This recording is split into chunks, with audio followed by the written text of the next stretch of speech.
예수와 하나 되기 118번째 하나님의 나라가 권능으로 임하는 것.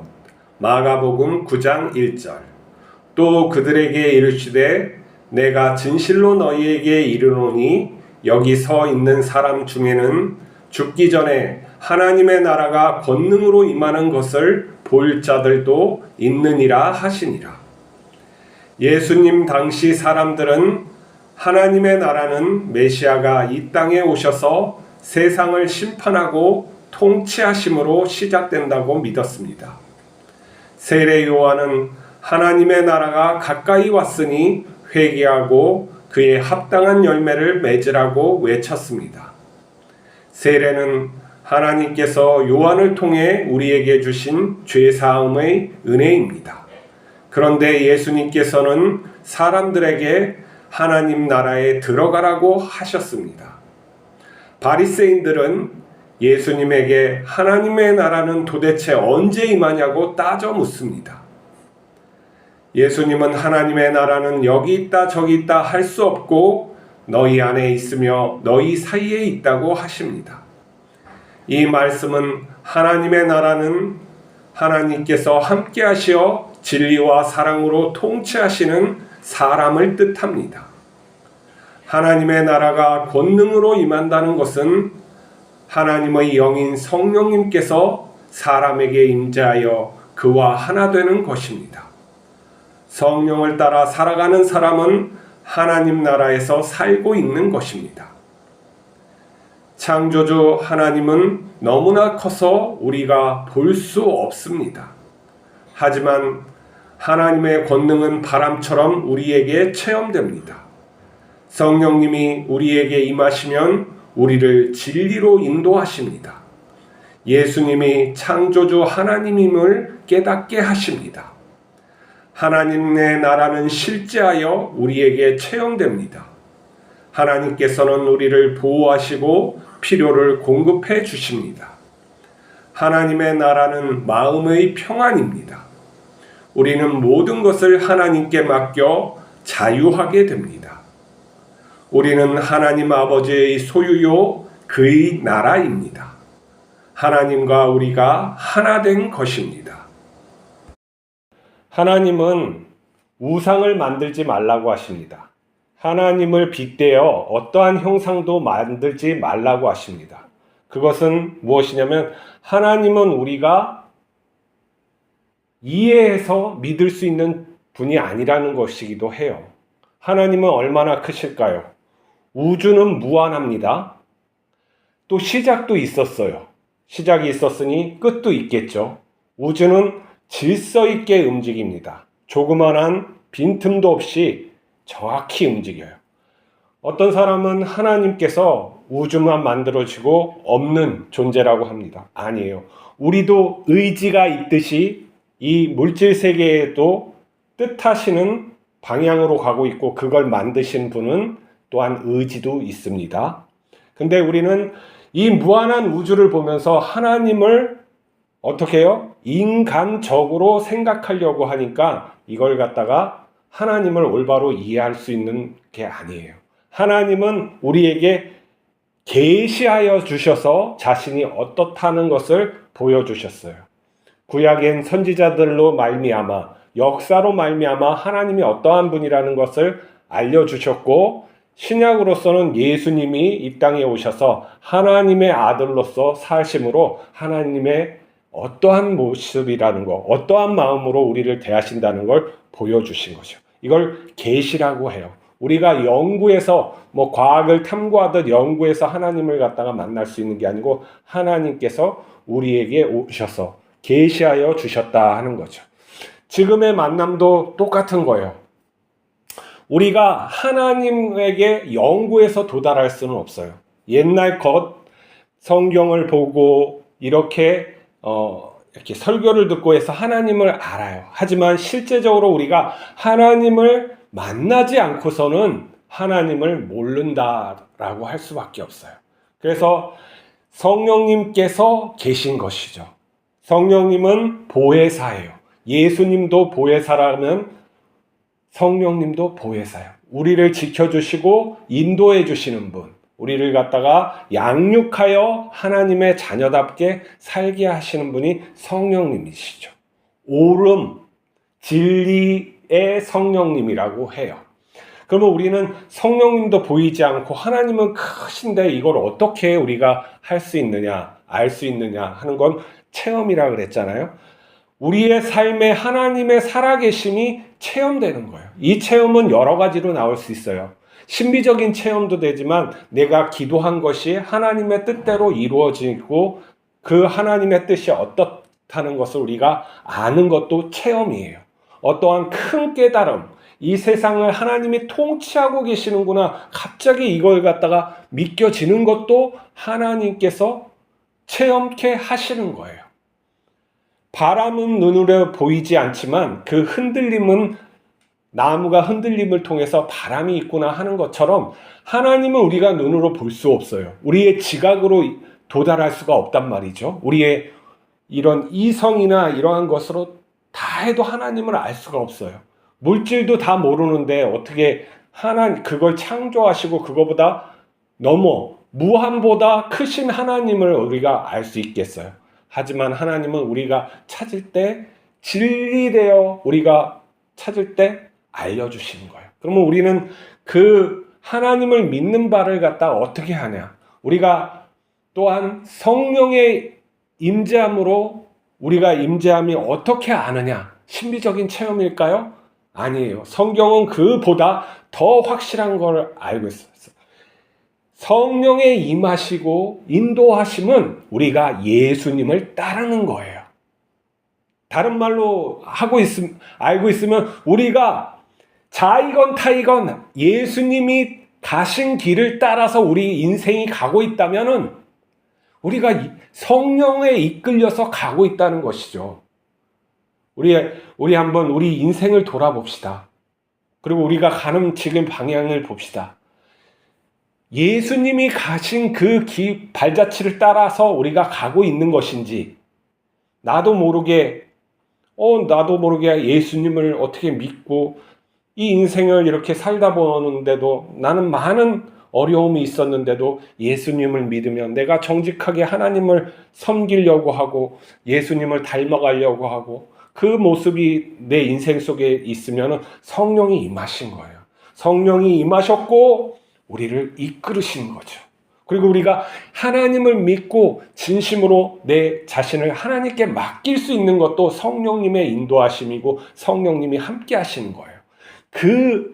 그때 내가 하나님을 온전히 믿을 때 우리에게 어떤 것이 나와요? 평안이 임하는 거예요. 세상이 줄 수 없는 평안이 우리에게 있어서 근심 걱정을 떨쳐버리는 거죠. 하나님을 믿어버리는 거예요. 창조주 하나님을 완전히 내가 믿을 때, 그 하나님의 선하심을 내가 완전히 믿을 때 나의 근심은 사라지게 되는 거예요. 그것을 어떻게 해요? 성령께서 하신다는 것이죠. 성령님은 누구예요? 성령님을 따라가라 그러는데 그건 누구예요? 예수님의 영이에요. 하나님의 영이고, 하나님은 하나님 아버지와 예수 그리스도와 성령 하나님은 하나예요. 삼위일체 하나님이라고 우리가 하는데 우리가 이것을 다 깨달을 수 없지만, 하나님의 모습을 깨달을 수 없지만 이 모습으로 우리에게 오셨기 때문에 이 새 위격을 가지신 하나님이 계시는구나. 하나님이 그러한 모습으로 우리에게 비춰준 거예요. 하나님은 한 분이신데 그 새 모습으로 우리에게 비춰주시는 거죠. 그러면 우리가 예수님을 통해, 성령님을 통해, 아버지 하나님을 통해 하나님을 알게 되는 거예요. 그랬을 때 우리가 하나님의 형상에 근접해 가는 것이죠. 하나님을 안다는 것은 하나님의 그런 속성을 안다는 거고, 그 마음을 내가 느낀다는 것이죠. 느낀다는 건 뭐예요? 우리가 무엇을 먹어봐야지 우리가 혀로 느끼죠. 그것처럼 하나님을 느낀다. 하나님의 세계를 깨닫는다. 이게 내가 하나님과 교통하고 있는 거예요. 성령님이 그 맛을 보게 해주시는 거예요. 어떨 때 보면 말씀을 갖다가 딱 들었을 때 말씀이 크게 눈으로 막 확대되는 것처럼 보이고, 막 이게 정말 꿀보다 달게 이렇게 막 와, 맛있다 하는 이런 느낌, 이러한 것들도 성령님께서 우리에게 해 주시는 거라고. 하나님을 믿게, 예수 그리스도를 따르게, 그 예수님을 따름으로써 우리는 어떻게 돼요? 그 성품을 배우게 되는 것이죠. 우리 영혼에 새기게 되는 거예요. 예수님 당시 사람들은 이 세상에 하나님 나라가, 메시아가 오면 임하라고 믿었어요. 구약의 말씀들이 그렇게 쓰여져 있다고 우리는 그 당시의 사람들은 해석을 했죠. 그래서 예수님이 왔을 때 그러한 다윗과 같은 그러한 힘을 가진 군주의 모습으로 오실 줄 알았어요. 근데 예수님은 사람을 치유하시고 또 진리를 보여주시고 사랑을 얘기하시지 어떤 통치와 이 세계 정복에 대해서 말씀을 안 하시는 거예요. 그래서 사람들이 이거 어떻게 된 거지? 저런 기적은 아무나 하는 게 아닌데, 하나님이 함께 하시지 않으면 안 되는데. 근데 한편으로는 그들이 기대한 메시아가 오면은 이 세계가 심판되고 또 하나님 나라가 임해서 이 평화로운 세상이 된다고 믿었어요. 근데 그게 되지 않으니까 사람들이 실망하고, 어떤 사람들은 거짓 메시아다 하고 해서 예수님을 죽이고 말았죠. 자, 다시 한번 우리가 하나님의 나라에 대해서 한번 생각해 봅시다. 하나님의 나라에서 산다는 것은 진리와 공의로서, 의로서, 그러한 희락으로서 살아가는 것을 말하는 거예요. 하나님이 통치하시는 그런 세계란 말이에요. 자, 하나님의 통치가 미쳐지는 거예요. 근데 하나님의 이 세상을 다 통치하고 계시죠. 우주 만물을 다 다스리고 계세요. 하나님의 뜻에 따라서 이 우주의 모든 생명과 물체들은 움직이고 있어요. 그러나 하나님은 자유를 주시는 것이죠. 자신이 창조하신 것들에게서 법칙과 이런 것을 부여하시고 또 자유롭게 선택하며 살 수 있게 하신 거예요. 그러나 그 자유를 가지고 우리가 우리 인생을 갖다가 하나님의 뜻에 따라서, 그 오름에 따라서 살지 않고 우리의 뜻대로 살 때 이게 악이 되는 것이죠. 그러면 하나님 나라는 무엇이냐? 하나님의 뜻대로 살아가는 존재들이라는 거예요. 하나님의 뜻대로 살아가는 생명, 사람, 그러한 것들이 하나님의 나라인 것이죠. 하나님의 나라에 들어간다는 것은 그러한 존재로서 내가 살아가는 것을 말하는 거예요. 그러면 어떻게 하는 거죠? 성령이 임하시면 너희가 하나님 나라를 볼 것이다, 알 것이다. 여기에서 본다는 것은 뭐냐면 하나님 나라에 들어간다는 것이나 마찬가지예요. 하나님의 통치를 내가 알고 하나님의 뜻을 알고 그대로 살아가는 것을 하나님 나라라고 하는 거예요. 이거는 천국, 우리가 죽어서 가는 천국이 아니에요. 하나님 나라는 천국과 이 세상이 모두 포함되어 있어요. 우리가 죽고 영으로서, 그리고 새로운 몸으로서 그러한 천국에 가는 것은 이 이후의 문제이고, 지금의 우리의 삶은 하나님과 예수님과 성령님과 이런 함께 살아가는 것을 말하는 것이죠. 그러면 내 삶 속에서 그 삶이 이루어지고 있다는 것은 하나님께서 나와 함께 하신다는 거예요.